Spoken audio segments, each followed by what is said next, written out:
উপপাদ্যের ক্ষেত্রে ওই প্রমাণ অংশটা সবচেয়ে ইম্পর্টেন্ট, চিত্রটা কি কম গুরুত্ব। আর সম্পাদ্যের ক্ষেত্রে চিত্রটাই ইম্পর্টেন্ট। তুমি চিত্রটা ঠিক মতো আঁকলে এটা কেউ পড়েও দেখবে না। এগুলো প্র্যাকটিস করতে হবে, প্র্যাকটিস করলেই কি দেখবে আয়ত্তে চলে আসতেছে। এগুলো বোঝার অন্য কোনো টেকনিক নাই, শর্টকাট বা অন্য কিছু নাই। এগুলো বোঝার টেকনিক কি, তুমি ফার্স্টে আঁকাবা, তারপর দেখবা যেটা আঁকতে বলছে সেটাই কি হয়েছে। এটা আঁকাই মোস্ট ইম্পর্টেন্ট। তুমি এটা যদি ঠিক মতো আঁকতে পারো ফুল মার্কস কনফার্ম। তারপর অঙ্কনটা নিজের ভাষায় লিখে দিবে। আমাদের সম্পাদ্য 1 1 2 3 4 5 স্টার। 5টা সম্পাদ্য আছে, যে 5টা সম্পাদ্য, এই 5টা সম্পাদ্যই কি 5 স্টার। যে 5টা সম্পাদ্য আছে তোমাদের, ওই 5টা সম্পাদ্যই 5 স্টার। একটা ত্রিভুজের ভূমি সংলগ্ন একটা কোণ ও অপর বাহু দুইটার সমষ্টি দাও, ত্রিভুজটা আঁকতে হবে। তাহলে দেখো একটা ত্রিভুজের কি কি দেওয়া আছে, ভূমি দেওয়া আছে, এইটা ধরো ভূমি। আর কি দেওয়া আছে, ভূমি সংলগ্ন একটা কোণ, ভূমি সংলগ্ন একটা কোণ, এটা দেওয়া আছে। আর কি দেওয়া, বাকি দুইটার সমষ্টি। বাকি দুইটার সমষ্টি অবশ্যই এটা থেকে বড় হওয়া লাগবে। বাকি দুইটার সমষ্টি অবশ্যই কি এটা থেকে বড় হওয়া লাগবে। আমি কি বুঝাইতে পারছি? তাহলে কি দেওয়া আছে, ভূমি, এটা হচ্ছে ভূমি বা বি, ভূমি সংলগ্ন একটা কোণ এক্স, আর বাকি দুইটার সমষ্টি এস। এই কয়টা দেওয়া আছে। তাহলে আমরা ফার্স্টে কি করব, একটা লম্বা দাগ টেনে নিব, একটা অ্যারো, একটা রশ্মি টেনে নিলাম। তুমি রশ্মির নাম দিতে পারো, ধরো এ ও একটা রশ্মি। এই রশ্মির এ বিন্দুতে তুমি কি ভূমির সমান একটা চাপ কেটে নিবা।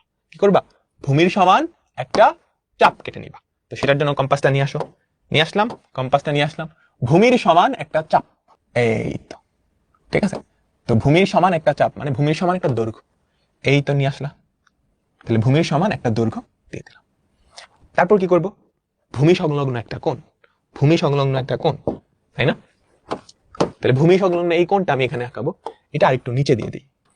ঠিক আছে, এখন কি করব, ভূমি সংলগ্ন এই কোণটা, সবাই এই কোণটা কি করা লাগবে, আমার ওখানে গিয়ে আঁকানো লাগবে। একটা বৃত্তচাপ নাও, এই তো এই বৃত্তচাপটা কি এখানে দিয়ে দাও, সেম বৃত্তচাপ, কোনো হেরফের নেই। তারপর এই যে এখানে ধরে তুমি কি করলা, এই তারপর এটা এখানে নিয়ে গেলা, এই। তাহলে ভূমি সংলগ্ন কোণ, এখানে কিন্তু স্কেল ধরে তুমি যোগ করে দিবা, এই যে স্কেল ধরে যোগ করে দিস।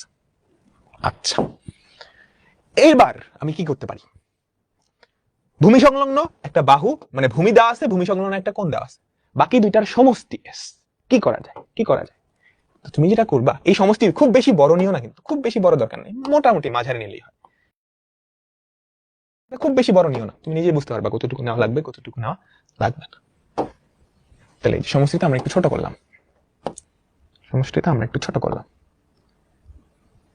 ঠিক আছে? সবাই বুঝছো?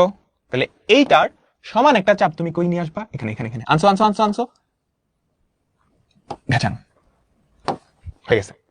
কি করবা, এই দুইটা যোগ করে দিবা, হয়ে গেল কি না? এটা কি ত্রিভুজ হয়েছে না? ত্রিভুজের বাহু, বাকি যে দুইটা বাহু, একটা বাহু একটা কোণ হয়ে গেছে, বাকি দুইটা বাহুর সমষ্টি এটার সমান হওয়া লাগবে। সেটা কেমনে করতে পারি, সেটা করার জন্য একটা কাজ করো, এই যে কোণটা না, আমি যেমনে করতেছি এমনে করো, কেমনে হইলো সেটা পরে টের পাবা, এই যে এখানে একটা কোণ তৈরি হয়েছে না, আমাকে বলো তো, এই কোণটার সমান একটা চাপ নাও, সেটা কোথায় নিবা, এই যে এখানটায়, এখানটায় বুঝছো, কোথায় নিবা, এই যে এখানটায়, এই কোণের সমান একটা কোণ আমি এখানে আঁকাবো। আচ্ছা, এতটুকু নিলাম, তারপর এটা এখানে দিলাম, এই যে দেখো এটার সমান করে একটা চাপ নিব, তাই তো?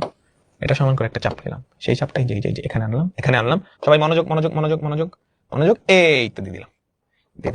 ঠিক আছে, এখন কি করো, এই দুইটা যোগ করে দাও, এই দুইটা যোগ করে দাও, একটা ম্যাজিক ঘটবে। বলতেছি, সবাই মনোযোগ দিবা, পুরা মনোযোগ এদিকে।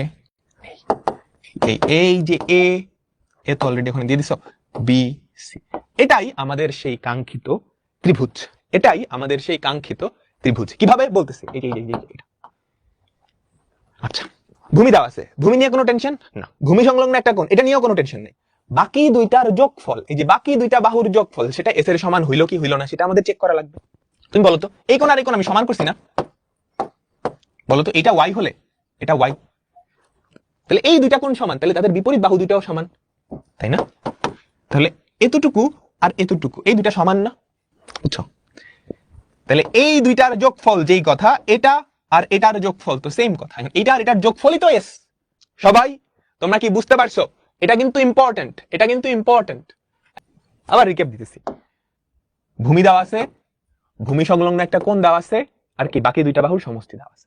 তুমি কি করবা, সমষ্টিটাকে এই বাহুটা থেকে একটু বড় করবা, বেশি বড় করার দরকার নেই। ফার্স্টে এ ও একটা রশি টানবা, তারপর এ বিন্দুতে ভূমি সংলগ্ন যেই কোণটা সেটা আঁকায় ফেললা, আর ভূমিটাও আঁকায় ফেললা, বুঝছো?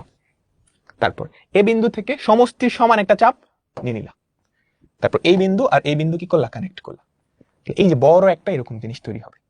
তারপর এখানে যেই কোণটা, সেই কোণের সমান করে এখানে একটা কোণ আঁকবা, তারপর এইটা যোগ করে দিবা, এখানে পুচকি যেই ত্রিভুজটা সেটাই কি কাঙ্ক্ষিত এবিসি ত্রিভুজ। হ্যাঁ, কাঙ্ক্ষিত এবিসি ত্রিভুজ। বুঝছো বুঝছো বুঝছো এগুলো প্র্যাকটিস করতে হবে, প্র্যাকটিস করলেই কি দেখবা আয়ত্তে চলে আসতেছে। এগুলো বোঝার অন্য কোনো টেকনিক নাই, হ্যাঁ, শর্টকাট বা অন্য কিছু নাই। এগুলো বোঝার টেকনিক কি, তুমি ফার্স্টে আঁকাবা, তারপর দেখবা যেটা আঁকতে বলছে সেটাই কি হয়েছে কিনা, সেটাই কি হয়েছে কিনা। তো পরীক্ষার খাতায় জাস্ট এতটুকু করলে কিন্তু হবে না, তোমাকে অঙ্কনটা লিখতে হবে। অঙ্কনটা কি করতে হবে, লিখতে হবে। সেই অঙ্কনটা কিভাবে লিখবা, তোমাদের বইও দেওয়া আছে, আমিও এখানে কি সুন্দর করে দিয়ে দিচ্ছি। এটা বইয়ের অঙ্কনটাই, এটা এটার সাথে মিলবে না, ওই এবিসি হাবি যাবে এগুলা মিলবে না, ঠিক আছে? তুমি ফার্স্টে যে এটা লিখবা, মনে করি কোন ত্রিভুজের ভূমি দেওয়া আছে, ভূমি সংলগ্ন একটা কোণ, অপর দুই বাহু সমষ্টি দেওয়া আছে, ত্রিভুজটা আঁকতে হবে। তারপর অঙ্কন জাস্ট কয়েকটা পয়েন্ট দিয়ে, হ্যাঁ, তবে এখানে এটা আঁকাই মোস্ট ইম্পর্টেন্ট। তুমি এটা যদি ঠিক মতো আঁকতে পারো ফুল মার্কস মোটামুটি কনফার্ম। তারপর অঙ্কনটা নিজের ভাষায় লিখে দিবা, বুঝছো? অঙ্কনটা কি নিজের ভাষায় লিখবা। উপপাদ্যের ক্ষেত্রে ওই প্রমাণ অংশটা সবচেয়ে ইম্পর্টেন্ট, চিত্রটা কি কম গুরুত্বপূর্ণ, বাট সম্পাদ্যের ক্ষেত্রে চিত্রটাই ইম্পর্টেন্ট। তুমি চিত্রটা ঠিক মতো আঁকলে এটা কেউ পড়েও দেখবে।